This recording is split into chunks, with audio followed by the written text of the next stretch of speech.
Praise the Lord church. फिर एक बार यीशु नासरी के नाम से आप सबों का मैं इस चैनल पर स्वागत करता हूं। प्रभु का धन्यवाद हो कि परमेश्वर ने फिर एक बार मुझे और आपको इकट्ठा किया, मुझे और आपको जोड़ा, ताकि हम इस भयंकर समय में परमेश्वर की मिलकर संगति कर सके, उसका गुणानुवाद कर सके, उसके वचनों के द्वारा उससे मन्ना प्राप्त कर सके। हालेलुया।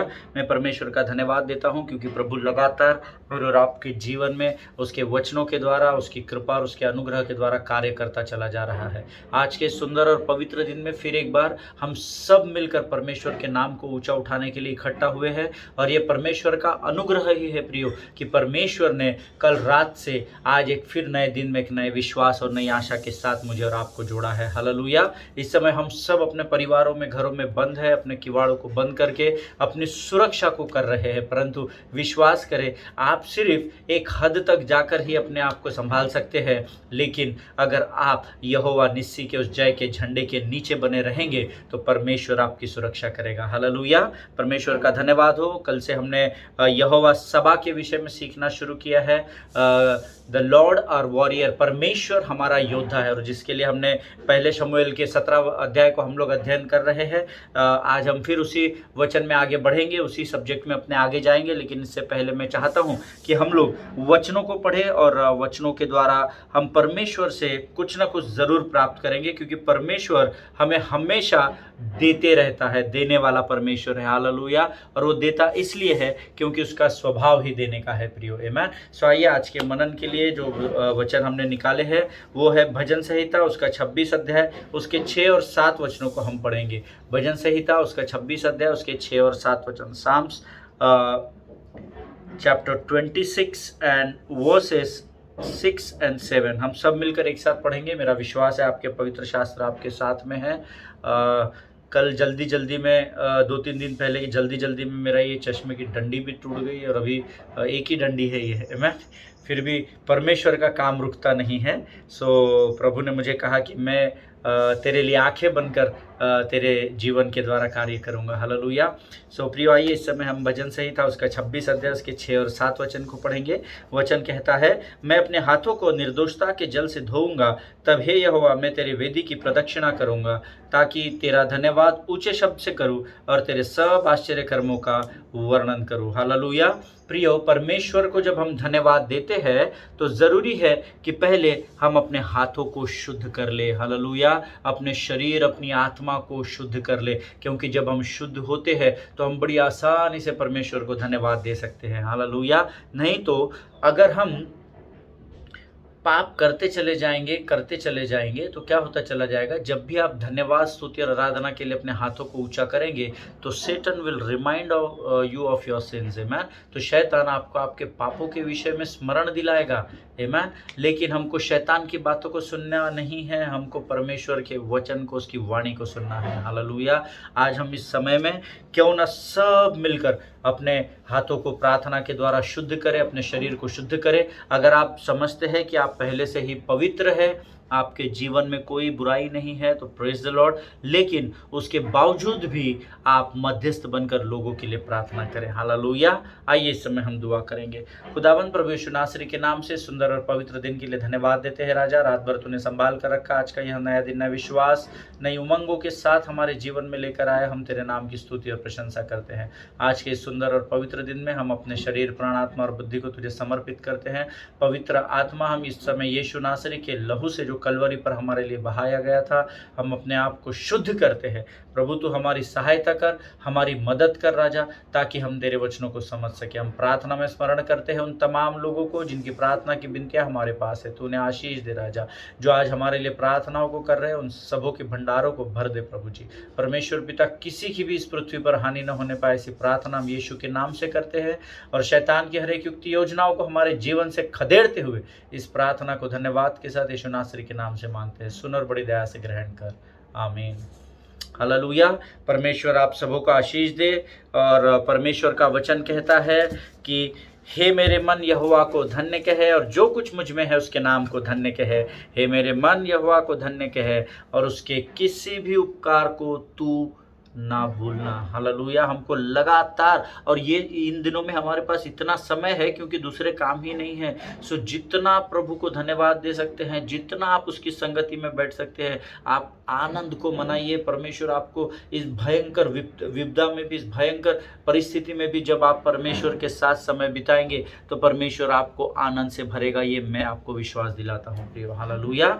आइए आज हम फिर एक बार अपने वचन की ओर जाएंगे। हमने कुछ दिनों से यहोवा निस्सी का अध्ययन किया, अब हम यहोवा सभा का अध्ययन कर रहे हैं। मैंने आपको बताया था यहोवा निस्सी का मतलब होता है the Lord is my banner, परमेश्वर मेरे जय का झंडा है। और यहोवा सभा का अर्थ होता है the Lord is my warrior. Hallelujah. परमेश्वर मेरा योद्धा है। आमीन। और हमने कल देखा था गत नगर के विषय में जब हम अध्ययन कर रहे थे, पहला शमूएल उसके 17 अध्याय के विषय में जब हम कल अध्ययन कर रहे थे दाऊद और गोलियत के विषय में, तो मैंने आपको कुछ वचन बताए थे जिसमें हमने दाऊद जिस नगर से आता है, गत नगर से, गत नगर का वासी था ऐसा लिखा हुआ है, उसके विषय में कल मैंने आपको कुछ बातें बताई थी।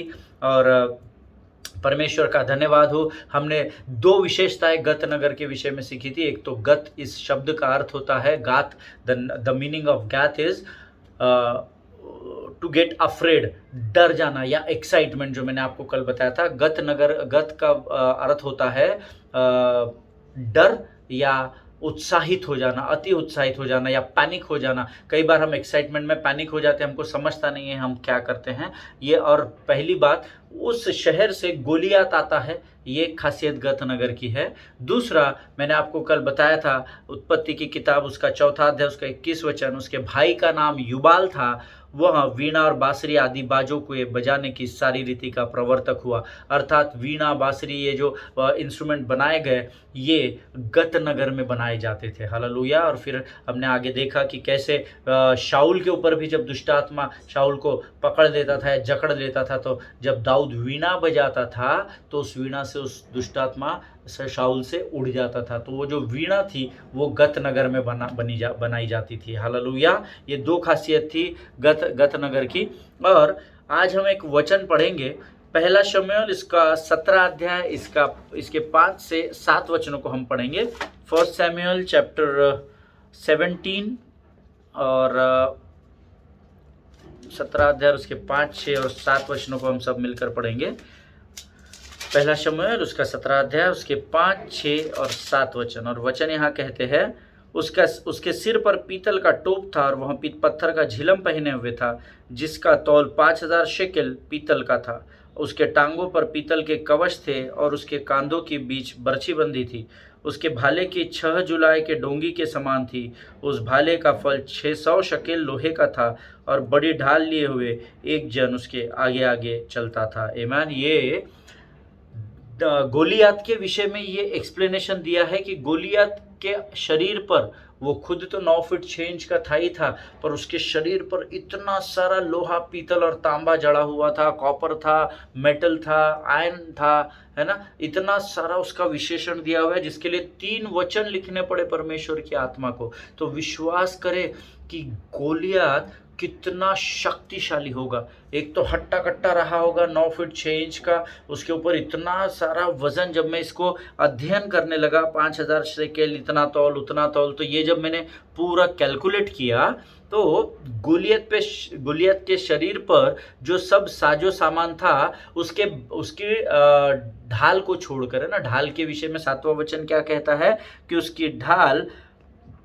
लिए हुए एक जन आगे आगे चलता था, अर्थात ढाल उसके पास नहीं थी। पर अगर ढाल को आप छोड़ दे तो बाकी जितना भी इस 3 वचनों में वर्णन किया गया है, जब मैंने इसको कैलकुलेशन किया तो it was near about 100 pounds.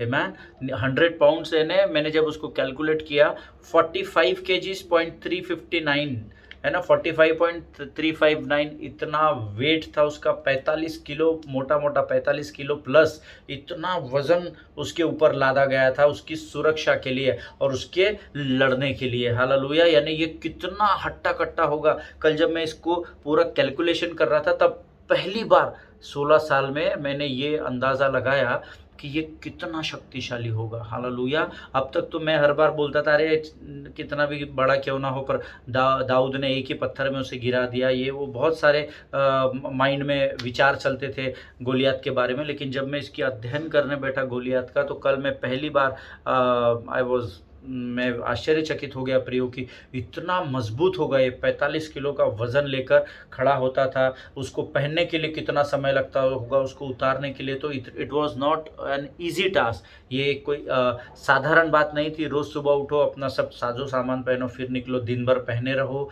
फिर रात को उसको शाम को ढलने के बाद उतार दो। तो ये बहुत शक्तिशाली रहा होगा गोलियत, है ना। और आगे लिखा हुआ है, वो रोज अपनी छावनी से निकलकर इजरायली लोगों को ललकारता था और डराता था। ललकारना यानी मालूम है क्या, उकसाना होता है ना। किसी को ललकारना, या हिम्मत है तो तेरे में आ जाए, ये हिम्मत है, उसको एक तरीके से उकसाना भी बोलते हैं, है ना। और उकसाने में क्या हो जाता है, दो चीजें आती है, डर या एक्साइटमेंट। हालेलुया। और वो जिस शहर से आता था, उस शहर का अर्थ ही डर या एक्साइटमेंट होता है। हालेलुया। प्रियो, ये हमेशा याद रखिए, जब आपको कोई उकसाता है तो या तो आप कोई गलत कदम उठाते हैं गुस्से में, एक्साइटमेंट में आकर, पैनिक होकर, या तो फिर आप उससे डर जाते हैं। हालेलुया। और ये दोनों गत शब्द के अर्थ है जहाँ से गोलियत आता था, और वो उसके अनुसार ही कर रहा था। जिस शहर से वो आता था, वो शहर के नाम के अनुसार ही कर रहा था। वो लोगों को ललकारता था और लोगों को पैनिक कर देता था। तो इजराइल छावनी क्या हो गई, डर गई, है ना। वो एक्साइट नहीं हुई, वो डर गई यहाँ पर। और डर के क्या हो जाता था, ये जब चिल्लाता था, दहाड़ता था, तो सब भाग जाते थे, ऐसा वचन कहता है। सी जायंट का अर्थ हमने इसके पहले देखा है ना, बोलते हैं ना Goliath was a giant killer, है ना। जायंट का अर्थ हमने पहले देखा है विशाल। हम या तो उसको विशाल कह सकते हैं, या बहुत बड़ा, या फिर ह्यूज बोलते हैं ना इंग्लिश में। इट वॉज सो ह्यूज, ऐसा हम बोलते हैं ना। सो जायंट का अर्थ हम पहले के अध्ययन में देख चुके हैं, बहुत बड़ा या बहुत विशाल का, जिसका वर्णन नहीं कर सकते हैं, उसको जायंट कहा जाता है। हालेलुया।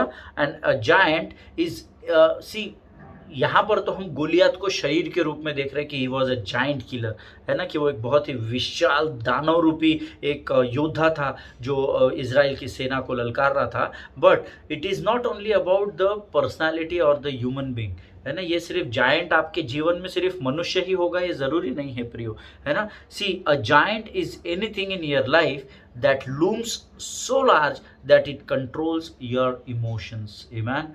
फिर एक बार जो लोग इंग्लिश में नोट्स लिख रहे हैं वो लिख सकते हैं, अ giant is anything in your life that looms so large that it controls your emotions. Hallelujah.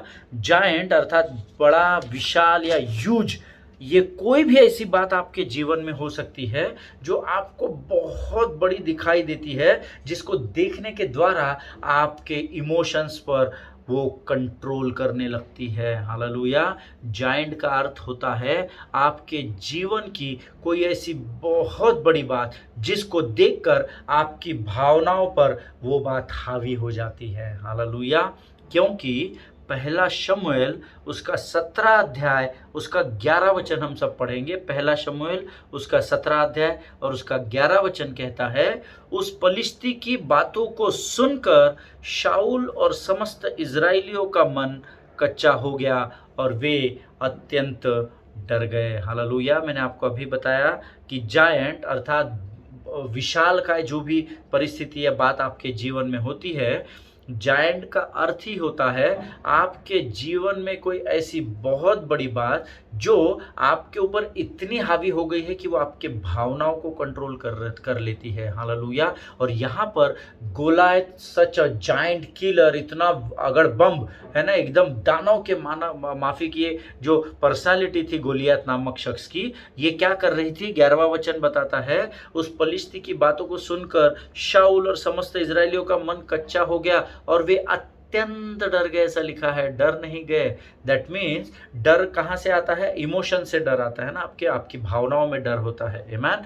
आप एक्सप्रेस करते हैं अपने डर को, है ना, मैं डर गया हूँ, मेरे को अच्छा नहीं लग रहा है, मैं आगे नहीं जाऊंगा, वो मुझे मार देगा, ना। डर आपको कंट्रोल करता है कई बार। आमीन। और यहाँ पर वही हो रहा था, being a giant killer in front of the army of the Israelites एक बहुत ही बड़ी विशालकाय रूप में वो क्या कर रहा था, जब लोगों को ललकारता था या उकसाता था, तो लोग, वचन कहता है, मैं नहीं कह रहा, वचन कहता है कि इजरायली लोग उसके राजा के साथ, अर्थात शाऊल राजा और समस्त इजरायली जो थे उनका मन कच्चा हो गया और वे अत्यंत डर गए, ऐसा वचन कहता है। हालेलुया। प्रियो, इंग्लिश में बहुत सुंदर लिखा है, when Saul and all Israel heard these words of the Philistine, they were dismayed and greatly afraid, लिखा है, अत्यंत डर गए, ऐसा लिखा है। सिर्फ डर नहीं है, कई बार हमारे जीवन में ऐसी बड़ी परिस्थिति या ऐसा बड़ा दानव आ जाता है, कर्जे का, बीमारी का, कोर्ट कचहरी का, कोई भी हो सकता है वो, जो हमारी भावनाओं को नियंत्रण में लेने लगता है। हालेलुया। इसलिए हमने देखा, यहोवा निस्सी के झंडे के नीचे रहना है, सचेत रहना है और जागते रहना है। हालेलुया। प्रियो, वे अत्यंत डर गए क्योंकि विशाल या बहुत बड़ा व्यक्ति या जायंट किलर उनको डरा रहा था। कोई उनको डरा रहा था, इसलिए वो डर रहे थे। Hallelujah.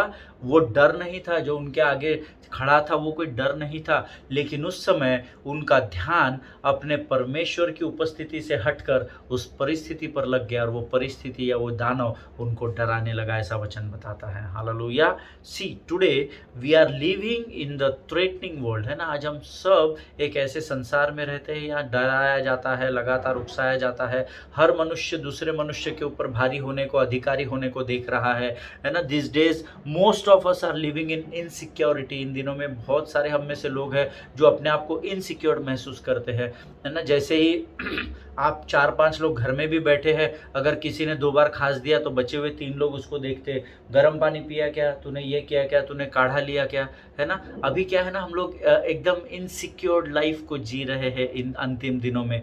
We are afraid this days. आमीन।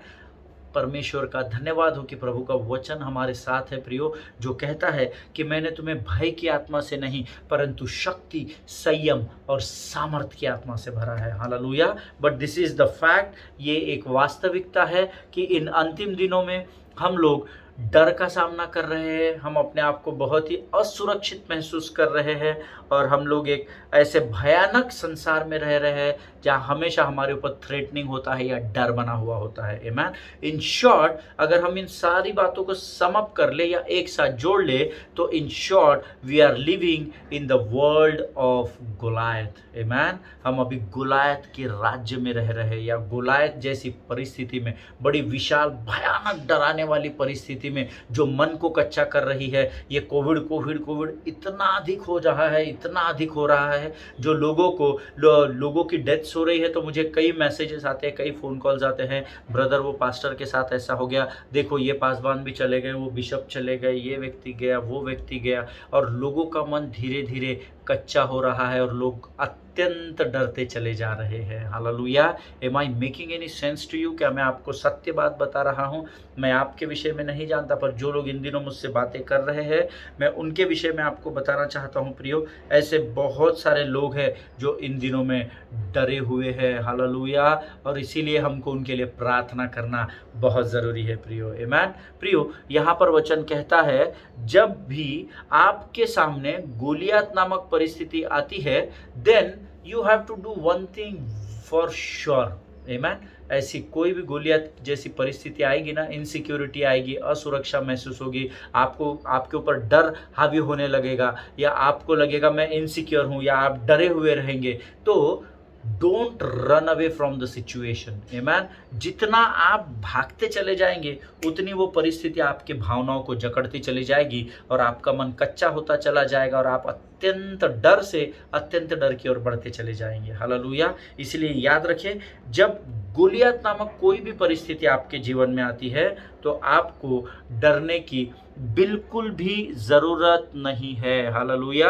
आपको डरने की ज़रूरत इसलिए नहीं है प्रियो, बिकॉज परमेश्वर का वचन कहता है विश्वास की ढाल को लेकर स्थिर बने रहो। हालेलुया। जब आप स्थिर बने रहेंगे, जब आपके जीवन में स्थिरता बनी रहेगी, तो आप मौका देंगे कि परमेश्वर यहोवा साबा बनकर आपके जीवन में कार्य कर सके। हालेलुया। क्योंकि देखिए यहाँ पर इज़राइल और इज़राइल का राजा, उनका मन कच्चा हो गया और अत्यंत डर गए थे, इसलिए परमेश्वर ने उनके द्वारा पलिश्ती पर विजय को नहीं दिया। लेकिन जो विश्वास की ढाल को लेकर स्थिर खड़ा था, अदना सा 5 फीट 5 इंच का दाऊद जो 17-18 साल का था, क्योंकि उसके विश्वास की ढाल को स्थिरता के द्वारा थामे रहने के द्वारा ही परमेश्वर यहोवा साबा बनकर उसके जीवन में उतर आया और उसने गोलियत पर विजय को प्राप्त किया। हालेलुया। So I just want to encourage you in this situation. मैं आज आपको इस परिस्थिति में केवल एनकरेज करना चाहता हूं प्रियो कि don't run away when the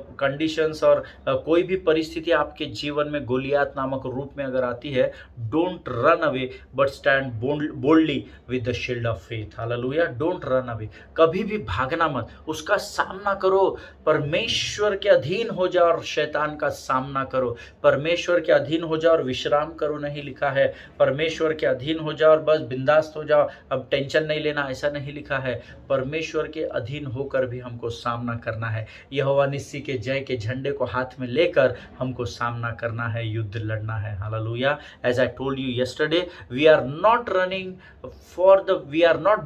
for the victory, but we are battling from the victory. Hallelujah. जय का झंडा हाथ में है और अब विजय के विश्वास की ढाल को लेकर हम परमेश्वर के साथ, हम बड़े धैर्य के साथ खड़े हैं और अब हम यहाँ से गोलायत से लड़ रहे हैं। हालेलुया।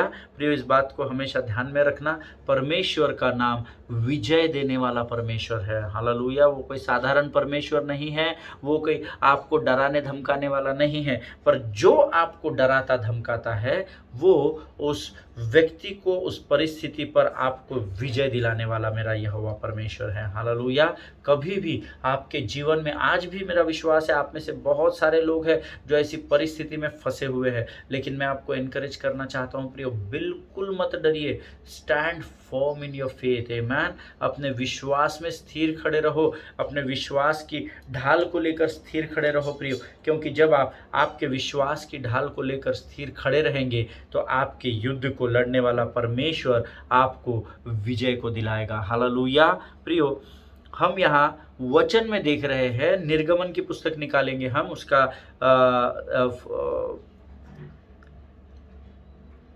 निर्गमन की पुस्तक नहीं, फर्स्ट शमूएल उसका 17 अध्याय उसका 20 वचन हम पढ़ेंगे। पहला शमूएल उसका 17 अध्याय उसका 20 वचन।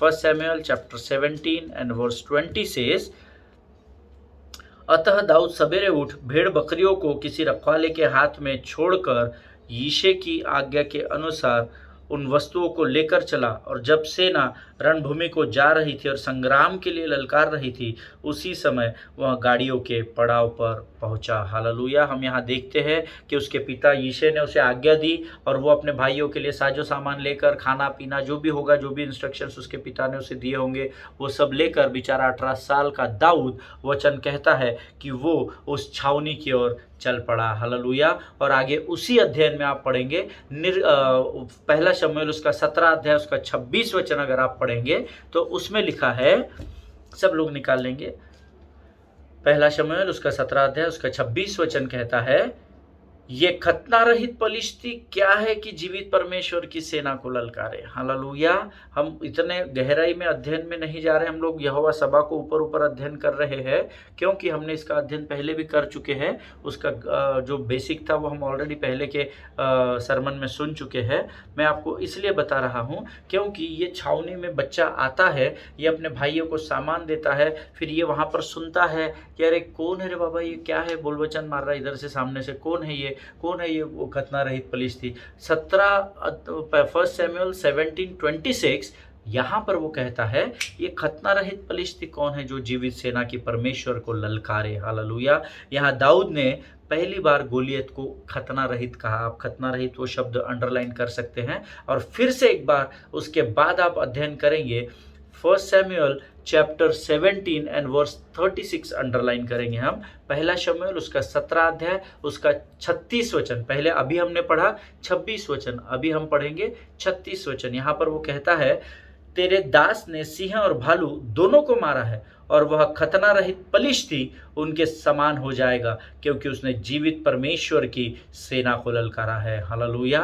अब यहाँ इन दोनों वचनों में दो बातें कॉमन लिखी है, एक खतना रहित पलिश्ती और दूसरा परमेश्वर के जीवित परमेश्वर की सेना को ललकारे।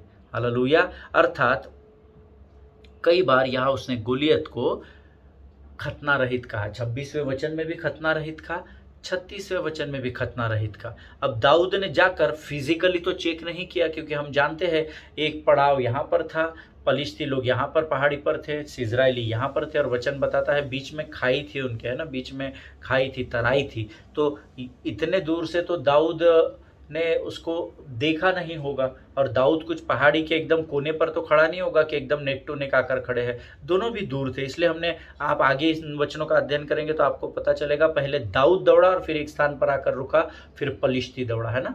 वो हमारा विषय नहीं है, हम उसका अध्ययन पहले कर चुके हैं। लेकिन मेरा आपको बताने का तात्पर्य या मेरा आपको बताने का इम्पोर्टेंस ये है कि यहाँ पर दाऊद ने जाकर गोलियत को फिजिकली तो चेक नहीं किया था कि इसका खतना हुआ है कि नहीं हुआ है, इसको कटमाक हुआ है या नहीं हुआ है, ये तो उसने कुछ चेक नहीं किया था। तो फिर दाऊद को कैसे पता चला कि ये खतना रहित है? आमीन। इसके विषय में मैंने आपको थोड़ी बातें इसके पहले के अध्ययन में भी बताई थी। प्रियो, दाऊद को इसीलिए पता चला कि वो खतना रहित है क्योंकि दाऊद व्यवस्था को जानता था। हालेलुया। दाऊद परमेश्वर के वचन को जानता था, जिसके अनुसार उस समय वो व्यवस्था थी, वो विधि थी कि जो परमेश्वर यहोवा पर विश्वास करता है उसका खतना होना बहुत ज़रूरी है। हालेलुया। और इस व्यवस्था को दाऊद जानता था और वो परमेश्वर पर विश्वास करता था, और वो जानता था कि जो प्रभु में विश्वास करते हैं, जो यहोवा को अपना परमेश्वर मानते हैं, उनका पैदा होने के 8वें दिन ही खतना हो जाता था। इस बात को दाऊद जानता था। हालेलुया। और गोलियत उस समय इज़राइल की छावनी को ललकार रहा था।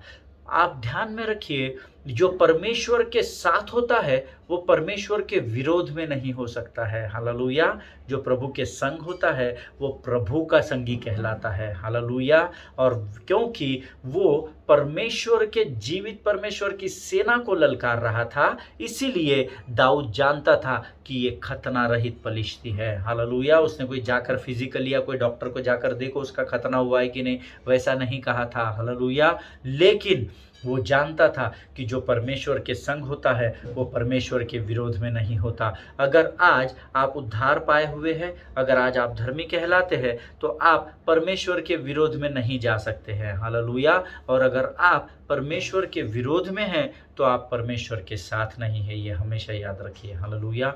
जिनके सुनने के कान हो वो सुन ले कि परमेश्वर का वचन क्या कहना चाहता है। हालेलुया। और दाऊद भी जानता था कि गोलियत एक दानव के समान है, क्योंकि दाऊद ने भी देखा था ना, जब इजराइल की छावनी और राजा देख सकते हैं, तो दाऊद जब वहां पहुंचा तो उसने भी जरूर गोलियत को देखा। आमीन। इसीलिए तो उसने कहा ये कौन है बाबा, जीवित परमेश्वर की सेना को ललकार रहा है। आमीन। और इसके अलावा दाऊद एक और भी बात जानता था जो इज़राइल का राजा शाऊल और इज़राइली सेना नहीं जानती थी, या दाऊद के भाई या दोस्त भाई नहीं जानते थे। दाऊद जानता था कि उसके सिर पर परमेश्वर का अनुग्रह है जो गोलियत के सिर पर नहीं है। हालेलुया। आज आपको जानना ज़रूरी है, आप सुरक्षित है, आप स्वस्थ है, क्योंकि परमेश्वर का अनुग्रह आपके सिर पर है, जो कोविड के सिर पर नहीं है। हालेलुया। इसलिए ये कोविड का हारना तय है, जैसे हमने देखा कि दाऊद ने गोलियत को हराया। हालेलुया। प्रियो, आज आप और मैं परमेश्वर के अनुग्रह में बने हुए इस बात को स्मरण रखिएगा। हालेलुया। रोज प्रभु को धन्यवाद दीजिए, रोज उसकी स्तुति और आराधना करें, रोज उसके वचनों का मनन और अध्ययन करिए, जो आपको इंस्पायर करता चला जाएगा, आपको उत्साहित करता चला जाएगा। और आपको जब परमेश्वर का वचन उत्साहित करता है तो आप गलत मार्ग में नहीं परंतु आप यीशु के मार्ग पर चलना शुरू कर देते हैं। हालेलुया। प्रभु इन वचनों को समझने के लिए आपको बहुतायत से आशीष दे। प्रियो, see David was knowing that there was no divine protection on Goliath side and so change David's perspective. हालेलुया। इसके विषय में कल हम अध्ययन करेंगे। ये बहुत गहरा विषय है। इसके विषय में मैंने आपको थोड़ी बहुत बातें पिछले अध्ययन में भी बता चुका हूँ। आज हमारा यहाँ समय समाप्त हो रहा है प्रियो, तो इस समय हम अपने आंखों को बंद करेंगे और हम प्रार्थना करेंगे। आइए हम दुआ करें। खुदावन प्रभु यीशु नासरी के नाम से सुंदर समय के लिए धन्यवाद देते हैं राजा। प्रभु जी, मैं तुझसे प्रार्थना करता हूँ राजा, तूने हमारे जीवनों में वचनों के द्वारा बातचीत की और फिर एक बार हमें दृढ़ किया, हमें मजबूत किया। हम तेरे नाम की स्तुति और प्रशंसा करते हैं। प्रभु परमेश्वर पिता, आने वाले समय में तू हमारी सुरक्षा करेगा, ऐसा विश्वास करते हैं और इस विनती को धन्यवाद के साथ यीशु नासरी के नाम से मांगते हैं। सुन और कबूल कर, आमीन। प्रियो, कल हम फिर एक बार इसी विषय में आगे बढ़ेंगे। तब तक स्वस्थ बने रहिए, सुरक्षित बने रहिए, एक दूसरे के लिए प्रार्थना करें, अपने पासबानों के लिए और उनके परिवारों के लिए बिना भूले आप प्रार्थना करें। आमीन। प्रभु आप सबों को बहुत ऐसे आशीष दें। God bless you.